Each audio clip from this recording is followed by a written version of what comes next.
Mga kaigsuunan, ako si Senador Bato de la Rosa. Gikan sa kahiladman sa akong kasing-kasing, gisuportahan nako ang pagtukod sa RAIDS Coalition.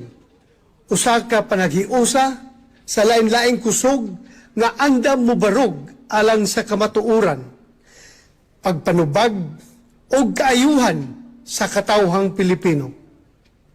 Niining panahona, dili na igo ang tagsa-tagsa nga pag-away.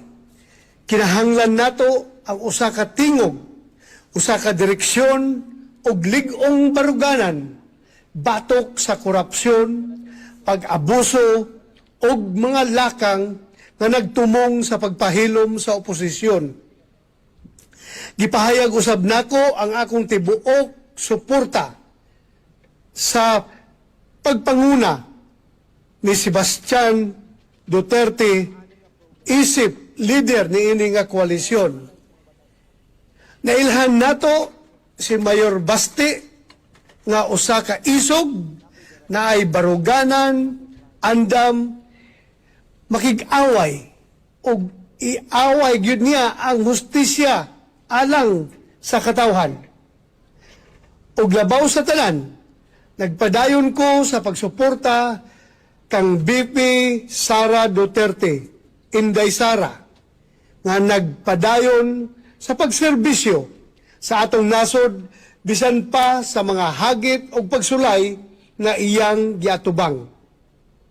Dili kami musugot nga gamiton ang politika sa pagpahilom sa mga leader nga tinuod nga nagserbisyo sa katawhan. Kining awaya, dili lang alang sa pipila. Kini alang sa tanang Pilipino na nangandoy og tarong nga kagamhanan, makatarunganong sistema og mas maayong kaugmaon. Panahon na aron magkahiusa. Panahon na aron mubarog. Daghang salamat, mabuhi ang katawhang Pilipino.